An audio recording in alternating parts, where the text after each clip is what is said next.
ready for the battle of the century. This is what I'm gonna call a battle of the brows. As you can see, if you're a person who has eyes or has use of their eyes, you'll see that I have no eyebrows on right now, which is why people wear eyebrows, because if people walked around like this, you'd think they were f***ing crazy. I'm going to go in with two different brow pomades. Yes, that's right, the brow pomade, which is a very spoken about product on the makeup market at the time. Ever since Anastasia Beverly Hills came out with theirs, everyone for some reason was super into them. I've actually never tried the Anastasia ones before in my life, but I'm a huge fan of Kat Von D's makeup line. I'm a huge fan of what she stands for and all that. So when I heard she was coming out with her own, I was like, oh, maybe I should finally hop on that train. However, that was after I had ordered my own e.l.f. eyebrow pomade in the mail. So we are in a little situation here. So on one side, I'm going to be using the $24 Kat Von D 24-hour Super Brow Longwear Pomade in the shade Taupe. These might be different shades. This one looks slightly darker, but we're just gonna go with it. Okay. And on the other side, I'm going to be using e.l.f.'s Lock On Liner and Brow Cream. So like, you could use it as an eyeliner, but I don't know who the heck would use an eyeliner like this color. No, not me. And this is in the shade Light Brown. We're gonna use one of them on this side and the other one on this side, and we'll see who the real winner is. Meaning which one stays the best, which one looks the best, which one can work with the best, etc, etc. So I'm going to start off how I always start off my eyebrows, with a Annabelle brow pencil in the shade Universal Dark, and all I'm gonna do is do the underside of my brows, and we're gonna go in. This is how I do my brows. I have a lot of hairs underneath where I usually draw, and I don't care. I leave them there because who's gonna care? And if you do care, bye, go leave. I don't care. So we've underlined our brows, literally. The one thing I'm going to note, the only difference I will be using between, obviously, the brow pomades, I'm using a different brush for both. The one on this side is a slightly thicker angled brush. That's the only like tool difference there is between the two. So I'm gonna start with the Kat Von D one. I've actually used the Kat Von D pomade before. I've been using it in my makeup routine. I have never tried the e.l.f. one yet. This was $4, this was $24. Let's see if the e.l.f. one is better. I think that's the point of this. I really like Kat Von D though. Both of these are probably gonna be fine. Like, I already know the Kat Von D one's pretty good. The only thing I've found with hers, I'm gonna start with hers and just dip in a little bit, is that it's taupe, and like taupe is the second lightest like normal color, because she has come out with like reds and bleached and white and a bunch of like crazy colors for her brows. But I find taupe is like the second lightest she has, and you'll see it still kind of goes on pretty dark, and that's the only thing I really noticed about it. You don't have to take much out of the pot because it goes a long way. It's very creamy. It dries down pretty quickly, so don't have to worry about it moving around. And then when it's kind of dried and there's not much left on the brush as far as like wet fresh product, I then go and work it towards the center. Doing one brow is always easy. It's having the other one match that's always There's our first brow, and that's the Kat Von D one. And now we're gonna go on to the e.l.f. one. As I said, I have not used this yet at all, in the shade Light Brown once again. Whoa, that picks up a lot of product. It's a lot creamier than the Kat Von D. It's kind of like melted chocolate consistency, so you can't really dip in your brush very hard or else it's kind of a mess.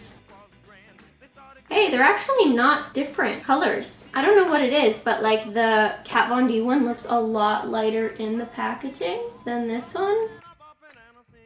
Like most people, my eyebrows are not even. Okay, so right off the bat, the differences I am noticing. I've already mentioned the obvious difference in consistency. The e.l.f. one, as I said, is very melting chocolate consistency, whereas this, I've swatched the Anastasia Beverly Hills one before. This is very similar in that department. Honestly, if you're someone who is new to makeup, you want to save your money, if you don't have the money for high-end makeup, don't buy it, because you'll just be wasting your money on something that you can learn from other products that are out there. That being said, now that I'm at the point in my makeup life where I enjoy high-end products, I do kind of prefer the Kat Von D one. To speak of it in a price point range, to give you a sense, this e.l.f. one, as I said, was $4, and that is for 5.5 grams of product in here, which is quite a lot for a brow pomade, and you'll understand why when I explain. It comes in like a very small container.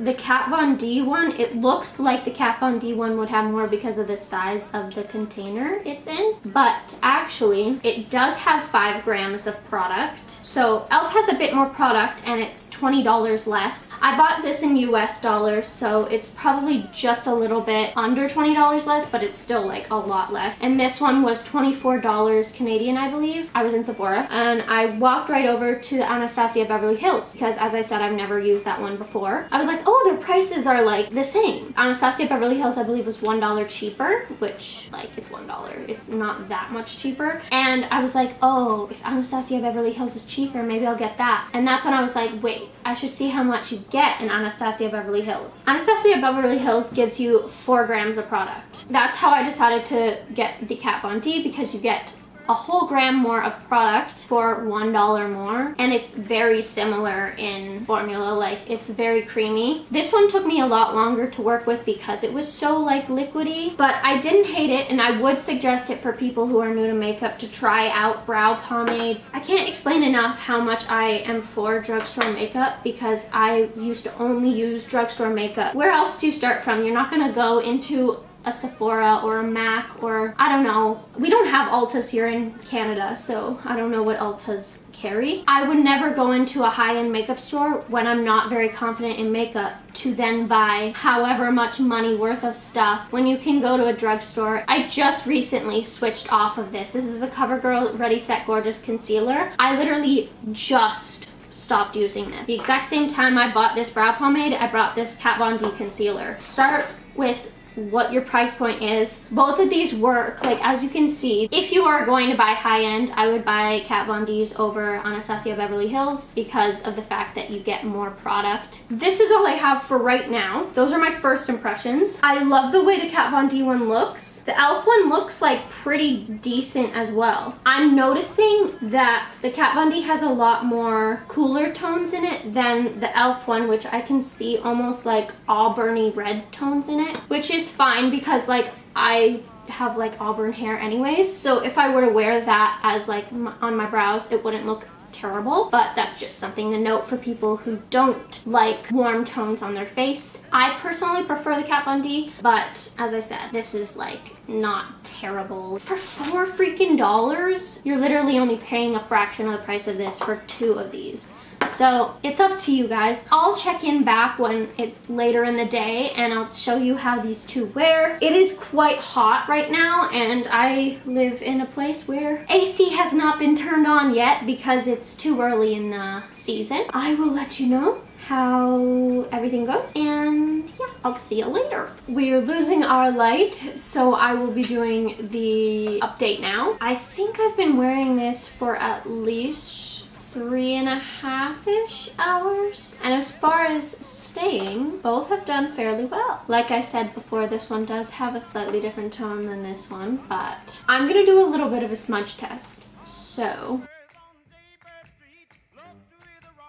wow. There wasn't like very much transfer, like there was a little bit, but that was also me going pretty damn hard. Fair job, e.l.f. It's actually like not moving at all, and like I can feel right now my skin has gotten to the point where it's a tad bit oily.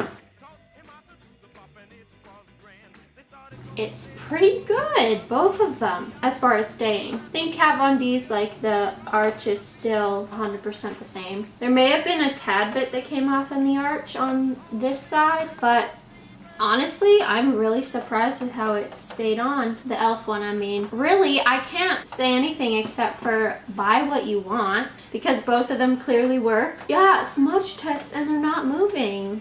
You know, they're like $20 apart, and both of them are like acting the same. That's pretty freaking good. I think that wraps this video up. I hope you guys enjoyed. I've not done something like this before. I am really interested in getting into more makeup-y things on my channel. So like this video if you liked it, so I can know if you want all of those to continue. I'm probably gonna lean towards more makeup stuff as of right now. We'll see if any of that changes, but like and subscribe, and I'll see you later. My social media links will be down in the description below. I have 2 Instagram accounts, one main and a singing account. If you didn't know, I'm a singer as well, so you can check both of those out if you'd like, and I'll see you guys later. Bye. Every little swallow, every chickadee, every little bird in the tall oak tree, the wise old loud, the big black crow, flap of their wings, sing and go, bird, go, rockin' robin, sweet, sweet, rockin' robin, sweet, sweet, go, rockin' robin, come to